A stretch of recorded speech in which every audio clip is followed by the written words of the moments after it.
Siapa di antara kalian tahu tentang wudu? Ada yang nggak tahu? Apa sih wudu, berwudu? Buat apa berwudu? Apa? Biar sholatnya sah. Kita diawali dengan berwudu terlebih dahulu. Ya, baiklah. Untuk materi selanjutnya, Ibu akan menjelaskan tentang ayat wudu, kata-kata berwudu dan yang berhubungan dengan berwudu. Tadi ada yang menjelaskan bahwa berwudu itu adalah biar sholatnya sah. Ya. Nah, di sini pengertian wudu itu bersuci dengan air. Wudu merupakan salah satu salat sah, sholat dengan wudu. Kita menjadi suci itu bertujuan untuk menghilangkan hadas kecil, ya. Ya. Kalau kita mau sholat, salat sahnya itu harus berwudu. Kalau enggak memiliki hadas besar, kita langsung berwudu aja. Terus gimana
Selanjutnya menggunakan air yang suci yang mensucikan terus mengetahui tata cara wudhu yang benar.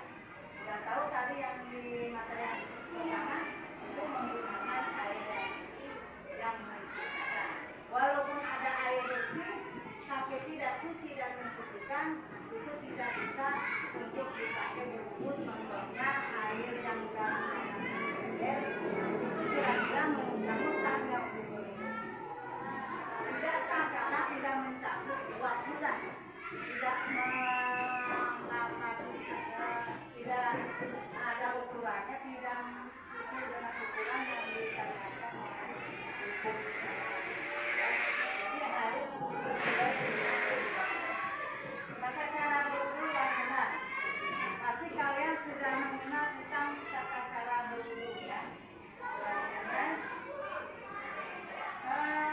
Ada rukun wudu dan ada sunnah wudu. Di sini rukun wudu ada berapa?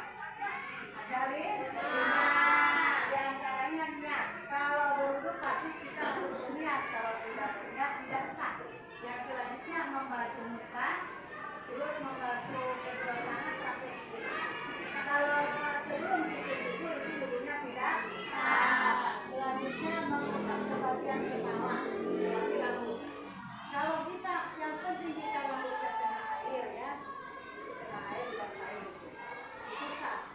Bu, saya ininya udah dibetel, udah kena minyak, udah mau, boleh di belakang ya, boleh di belakang untuk menggantikan sebagian rambut kamu, bukan kulitnya tapi rambut. Terus membasuh kedua mata, kedua kaki sampai mata kaki. Jadi di atas mata kaki kita harus dibasuhnya, jangan sampai di bawah mata kaki, nanti enggak kena air. Kita gosok-gosokin dulu biar airnya menyerap ke kulit. Kalau terhalang oleh sesuatu benda itu airnya tidak masuk, makanya wudunya tidak sah ya. Selanjutnya berwudu secara tertib. Maksudnya tertib adalah berurutan dari mulai niat sampai berdoa, sampai membasuh kedua sampai mata kaki. Itu namanya tertib. Dalam artian kamu membasuh belum niat tapi udah membasuh muka, itu namanya tidak tertib. Selanjutnya sunah-sunah itu banyak ya. Kita baca basmalah, baca doa, kan ada doa untuk biar suci airnya. Terus membersihkan lubang-lubang itu sampai ke dalam-dalam, membasuh seluruh kepala, kan ada yang biar sunahnya dapat pahala, ada yang basah sampai sekepala-kepala. Kita lihat nggak? Yang pertama wajibnya wudunya kita pakai. Kalau pengen pahala lebih banyak, boleh sampai kepalanya basah. Kedua telinga itu bukan rukun ya, sunnah. Kalau kamu lupa membersihkan kuping nggak apa-apa, karena bukan termasuk rukun di dalam berwudu. Jadi sunnah mengusap 3 kali terus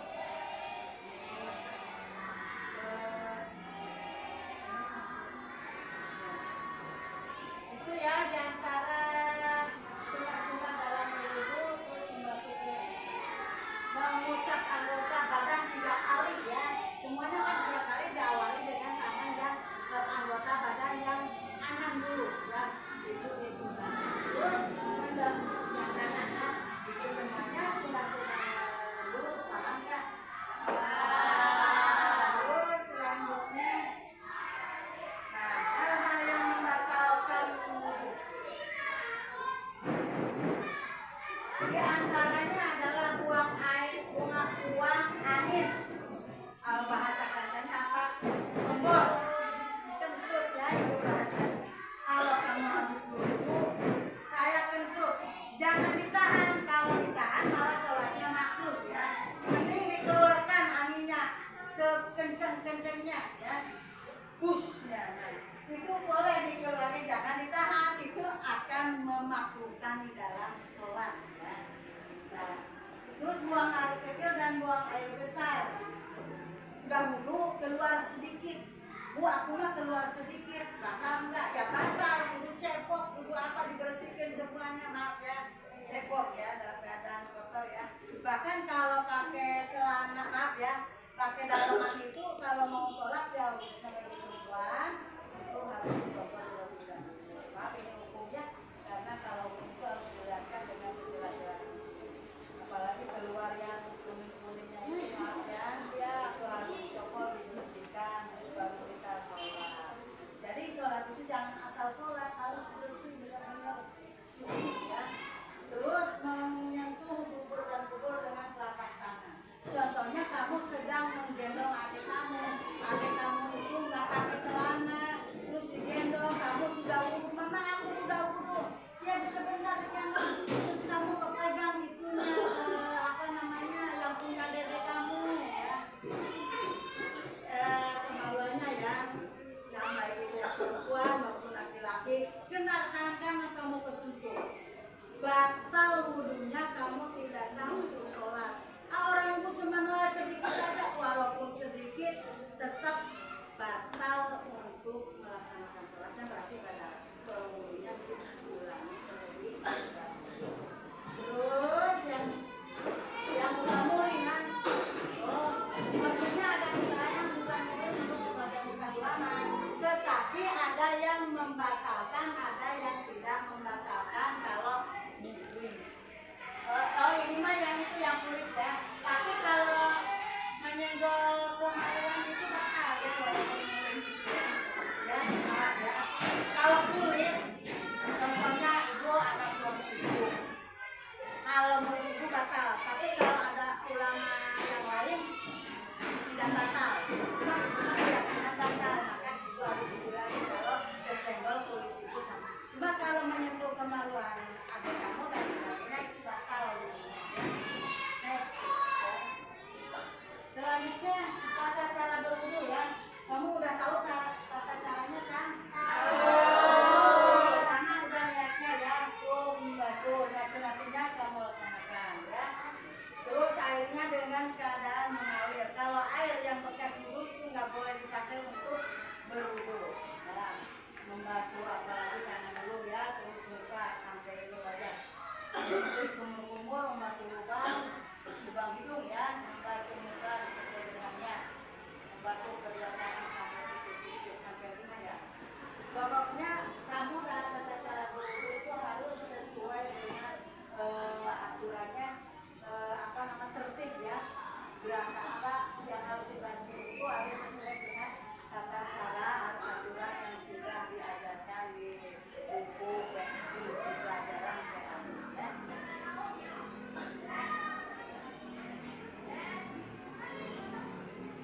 Ya, yang keenam, mengusap sebagian yang tadi udah disebutkan ya. Buku di dalam rukun itu kan ada membasuh sebagian kepala, kedua telinga, kedua sampai kaki udah dijelaskan tadi ya. Terus membahas berwudu, berdoa. Dihafalkan doanya nih kan sebagai dari nama ibu. Kamu disunahkan untuk berdoa setelah wudu ya. Tertib itu namanya. Nah itu dengan berwudu itu namanya tertib di dalam berwudu. Nah, ada dari rangkaian yang ibu jelaskan, dari mulai tata cara berwudu, dari mulai apa namanya kita belajar rukunnya, sunahnya udah jelasin, ya langsung kita kepada hikmah berwudu. Di antaranya adalah melaksanakan perintah Allah Subhanahu wa Ta'ala. Itu perintah bukan? Perintah yang harus dilaksanakan, karena berwudu sholat itu adalah wajib yang telah diperintahkan oleh Allah Subhanahu wa Ta'ala. Untuk itu kita harus melaksanakan apa yang diperintahkan. Yang kedua, meneladani Rasulullah SAW. Karena Rasulullah itu adalah apa namanya, Rasul yang memberikan pelajaran kepada kita, sunnah-sunnah kepada kita, yang pelajaran kita yang disampaikan oleh Allah melalui malaikat Jibril kepada Rasulullah. Ada tuntunan, ada pelajaran yang harus kita pilih, maka kita harus meneladani Rasulullah SAW, baik itu sunnahnya, wajibnya, dan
tujuannya meningkatkan derajat di hadapan Allah Subhanahu wa taala, bukan di hadapan manusia. Manusia itu yang ditinggi derajatnya biasanya yang orang kaya ya, orang yang banyak jabatan, tapi Allah tidak menilai orang kaya dan miskin dan sebagainya.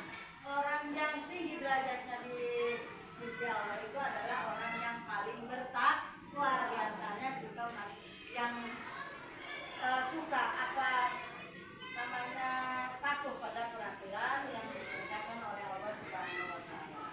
Menjaga kesehatan dan terhindar dari penyakit. Pasti orang yang sering berwudu itu mukanya selalu dalam keadaan cerah, bercahaya. Coba bedakan antara orang yang tidak pernah berwudu, tidak pernah sholat sama orang yang sholat. Bedanya ibu selalu membandingkan ini yang suka sholat, yang rajin itu beda bercahaya. Coba aja lihat di antara kalian ada nggak coba wajah yang pernah yang nggak pernah sholat dan yang pernah bisa membedakan. Ya, tapi ini rata-rata suka wudu suka sholat. Ibu nilai kamu apa namanya orang yang selalu bercahaya. Nilai ininya tak bercahaya saat hari kiamat ya. Bercahaya orang yang suka berwudu itu wajahnya dalam keadaan bercahaya karena selalu dalam keadaan suci ya. Mungkin itu penjelasan ibu dari awal sampai akhir. Barangkali ada pertanyaan silakan. Siapa yang belum paham penjelasan tentang berwudu, tata cara berwudu, silakan untuk kasih pertanyaan. Ya silakan. Bagaimana hukumnya kalau kita pakai baju pendek sampai tanah? Siapa wudunya dan sholatnya? Kalau seandainya kan sekarang banyak orang yang memakai jubah ya sampai panjang ke lehernya. Ibu pernah mendengar ulasan dari Pak Ustadz, kalau seandainya kita bermakai itu yang panjang sampai kelarak-kelarak sampai tanah, ada kan pernah lihat kalau seandainya di sekitar itu kering, nggak ada yang basah, nah di basah itu katanya sah-sah saja. Kecuali kalau kita jalan di situ ada maaf ya, ada yang basah gitu ya, terus kena baju itu najis, jadi tidak sah untuk bersolat dan wudunya pun batal. Kecuali dalam keadaan kering itu dibolehkan, tidak usah pakai ganti mukena gitu kan. Banyak sekarang pakai jubah, pakai cadar, ininya sampai tanah kelang-kelang. Jadi kalau dalam keadaan kering itu dibolehkan. Paham sampai di sini? Paham. Ada lagi yang mau dipertanyakan? Ada lagi? Berarti udah paham semuanya ya? Baiklah kalau sudah paham. Jadi mudah-mudahan kamu semuanya ya bisa mempraktekkan tata cara berwudu sesuai dengan aturan-aturan yang diberikan ya. Karena orang yang suka patuh dengan peraturan berwudu itu akan selalu menimbulkan cahaya-cahaya kebaikan-kebaikan yang ditimbulkan oleh kalian semuanya. Ya intinya kamu menjadi anak yang baik itu patuh pada peraturan yang diperintahkan oleh Rasul. Suruh berwudu, sunnah berwudu kita dilaksanakan. Nah itu semuanya adalah aturan dilaksanakan oleh kita. Nah kalau yang anak yang tidak memakai peraturan yang diperintahkan oleh Allah itu bukan anak yang baik ya, anak yang membandel ya.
semuanya, dan mudah-mudahan kamu bisa menerapkannya di kehidupan sehari-hari, terutama dalam beribadah sholat ya. Mudah-mudahan kita lebih bagus ibadahnya dan selalu